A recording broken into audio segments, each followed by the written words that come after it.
Disclaimer, I do not dislike CinemaSins, and that is not a lie. For my next Everything Wrong with CinemaSins video, I'm going to be seeing the video on Madagascar 3, Europe's Most Wanted. Enjoy, everybody.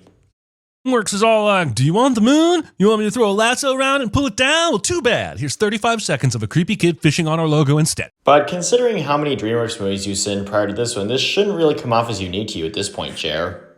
Just kidding! We're never coming back! Empty promises. But this part of the movie is a dream, and it's also later revealed that the penguins do intend to pick up Alex, Marty, Gloria, and Melman. Initiate warp drive! Going to warp and lower atmosphere. And that likely happened because this is a dream, like I previously said. The fusing board is driving me insane. First, it's clearly divided into 16 different rectangular sections, but for what purpose? If it were 12 sections, I might assume they represented the passing of months. But nope, you went with 16. The board is just supposed to be Alex's way of marking how many days they've been in Africa in the time since the penguins left in the plane, which therefore means that the number of squares don't matter. Also, I'm now speaking to you, audience members, because there's something I need to let you know, which is that Jeremy spends the next few sins questioning the number of tally marks and where they're placed on this wooden board, and then he tallies all the tally marks up to 664 and gives the movie that many sins. So I'll spare you guys those sins and give him a few extra for all this. This much work, but only creating 2 of the 21 bridges that lead into Manhattan. And yes, I know there are many other issues with this representation of the city, but guys, that tally board math really took it out of me. I agree with the first part of the sin, but for the second part, you should explain what the other issues with this mod representation of New York City are, since your videos are called Everything Wrong With, and your job is to tell us what is wrong with this movie. Here's Times Square, with its modern-day corporate lack of character. Thinking any lion from New York is excited about Midtown Manhattan. Your yellow captions aren't completely correct here, Jared, since Alex said, here's Times Square, not there's Times Square. This nostalgia flashback will be used to try and convince me this is a story about personal growth and not one about the poor financial decision to buy a circus. But it is a personal growth story because Alex and his friends used the circus to try to return to the zoo before realizing the circus is their true home. You've both made and ruined my day. Taco Bell. Jeremy says something random, cliche. How do a lion, a zebra, a giraffe, and a hippo walk into a casino in Monte Carlo? You could just wait for the penguins outside and end this in an efficient 15 minutes, but you won't. So that last part of the sin seems to again imply that you don't like watching movies, and so I think I'll give my award out here. Oh, I get it now. They traveled by title card cut. Well, yeah, since it's supposed to be an example of a time cut. Operation Penguin Extraction does not include levity. Though true, I do not believe this was a good choice for this comedy. So you having comedy in quotations seems to imply that you view this film as unfunny, but I'll say again that that's just your opinion. So... And we'll pick up the hippies and fly back to New York in style. So Skipper was going to go back to pick up Alex and friends, and nothing that happens in this movie had to happen? Cool. But even if the penguins did pick up Alex, Marty, Gloria, and Melman in Africa, the plane likely still would have crashed, leading to the movie still happening. We'll be rich. The rules of physics don't apply to us. Thing animated film producers say to justify more and more outlandish sequels somehow makes it into the script. Actually, that line there should be good proof that animated films aren't meant to be realistic, since you always question cartoon logic. This animal control officer has decapitated taxidermied heads of adorable cats and dogs on her wall, which fine, you do you in your personal time, but this is a children's film, madam. I mean, animated films in general can have dark things as a way to tell their stories, like I've said in past videos. Not telling us the heart-warming story of these 2 birds that landed them on the same plaque. But if the movie took time out to explain that, it would serve no purpose to this movie's story. So... What just happened? Where are we? What is this? Reading your audience's mind. Not really, since the animals all ended up in the car so fast for them to comprehend it, whereas the audience got a clear presentation of it.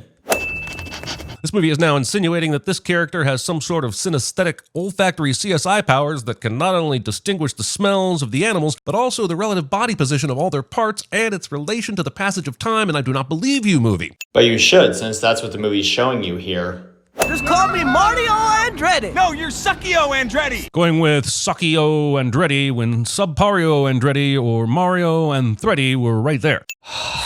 Brief pivot into Gleaming the Cube is brief. Arbitrary movie reference. Character goes off a tall building only to reveal they landed on a hovering plane below and have survived, except that this time it's on a van that landed perfectly on the tail of a heliplane that has no right to have hovering abilities based on its weight distribution cliche. I honestly don't remember seeing that in any other movie. Now, the movie is just stealing directly from The Matrix, and just because half of all movies produced since 1999 have done so doesn't make it okay.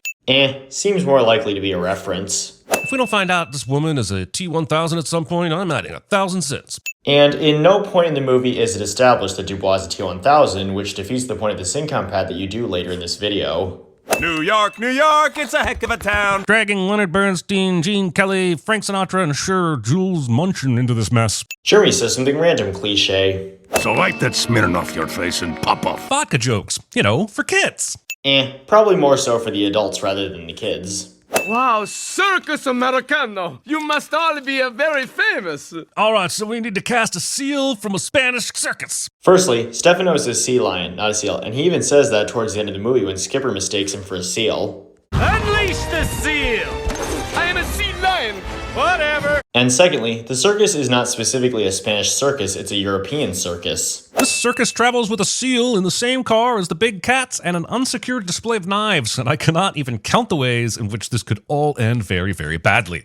Again, Stefano is a sea lion, not a seal. We're gonna get off the next stop so we can get back to America. That is such a coincidence! Yes, these animals also want to go to New York, and yes, that is such a coincidence. Aside from coincidences being needed for movies, the circus animals are more so hopeful to do an American tour if their London show is a success, and if it is, New York City will be the first stop on their tour. You have a deal, mi amigo. And this isn't weird. All ringmasters keep important documents either under their hats or up their asses. And that was either a trick he knows or just an example of hammer space. Circus! Afro! This is the best part of the movie. And perhaps you misunderstood. This is the best part of the movie. Firstly, singing something you like. Secondly, singing Afro Circus. That's worth a few extra. I used it to buy teeth and then have them Captain Gold. Now I can eat apples. And the director said, let's have the the penguins try and bite some apples so the audience will finally know it's the ridiculous sidekicks in animated films that are the true assholes. Saying that about the penguins who are some of the funniest sidekicks I've seen in animation. That's worth a few extra. Again. Oh, and I think Scrat and the Minions are both funny as well, so I'm not ignoring the slander on both of them either. It had never been done before because it was physically impossible. Putting this sentence in your movie just because you want to see my eye twitch. Jeremy sends himself cliche. He was our inspiration. So when he lost his passion, well, as the tale goes, so goes the circus. Your star player loses his mojo, and instead of picking him up when he's down, the rest of you just decide to stop trying as well. From the bottom of my heart, go f yourself, Stefano. We will come up with something fresh, something amazing, something brand new. Said no DreamWorks animated sequel ever. Now, what were you saying, Jeremy? Something that'll blow that circus promoter Oops, video got stuck. away. What was the point of pausing the video and making those noises there? Francis McDormand is now doing a Edith Piaf imitation that will give these men super strength to heal and bust out of their protective cast so that they can ride together to satisfy her lion murder boner at a circus in London. How did this movie not win all the awards? Jeremy says boner. I'm on a tightrope! Accidentally ending up on a tightrope. This is about as likely as when my college girlfriend accidentally ended up on my college roommate. All eyes on me. Don't you dare drag Tupac into this. Jeremy says something random cliche. Alex has never been on the trapeze before, but it all works out because the power of boners compels him. Jeremy says boners. All right, everybody, let's blow that promoter Damn it! Video got stuck again. away. Again, what was the point of that? You're leaving? You're just gonna walk out on everybody? Duh, Alex, it's called a third act conflict. Did you think this movie was going to do something original? This movie has had nothing but, what are those called again? Cliches. Ah, yes, that's it. Thanks. But third act conflicts are not cliches because resolving conflicts is the whole point of a third act in a story. So it looks like you really are trying to give me Captain Vader's crazy pills. I'll say it again. It's easier for a tiger to jump through the center of a tiny ring of fire than for me to not tell this movie to go f itself when it happens. Jeremy 1924. This bullshit big top setup that would make the Sphere in Vegas look like a Chuck E. Cheese. Pointing things out on the screen. And now this badass animal control officer who has been nigh invincible this entire movie will be felled by a few penguins who easily put her into a dynamite cannon, proving most definitely that she is not a T-1000. Okay, just like I did in my migration video, I'm going to go into detail here, or as Fiction Boy calls it, go into straight mode here, and say that this is the sin count pad that Jeremy was previously referring to, as was I, and he gives the movie 1,000 sins for Dubois not being a T-1000.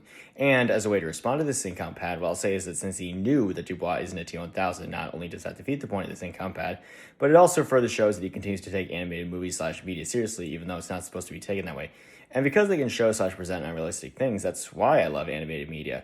And another thing I'll say in response to this income pad is that I don't see how the movie would have been better if Dubois was a T-1000, because her ability to do impossible things is why most people would say that she's the best Madagascar villain, myself included.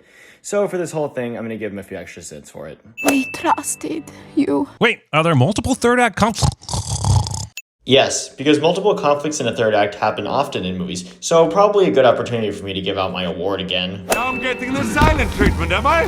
Come over here right now. Don't shut me out, baby! Does this movie really expect us to start caring about the lemur that wants to f the bear when it hasn't even drawn us a single diagram of how that would be possible? I don't care if they're endangered. I am not paying $1 million for a lion.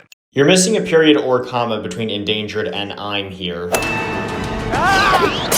Cirque du Soleil ex machina. Yeah, no. The circus animals planned to rescue Alex, Marty, Gloria, and Melman earlier, so it's therefore, again, not a deus ex machina. Suck in that gut. I'm impressed. I am not. Jeremy yells at the screen cliche. These cobras in the pool are the first sign that Alex is about to have to pull off the bull stunt involving wires, jetpacks, and balloons that he made up earlier. And not even the super smart penguins will question whether or not they are in a simulation. Why would they, though, considering all the circus stuff that they've seen? These rocket-propelled roller skates that have some sort of hover setting are the one thing in this entire closing nonsense that I'm choosing to draw a line about. So, you're okay with the flying circus, then? Burying her alive is the kind of dark ending that didn't really happen, but if I turn the movie off right now, at least I can pretend it did. But since Dubois wasn't buried alive, what's the point of this sin, then? And here's the end result, everybody. The sin total is 300, and the sentence will be circus flop. Thank you for watching, everybody, and have a nice day.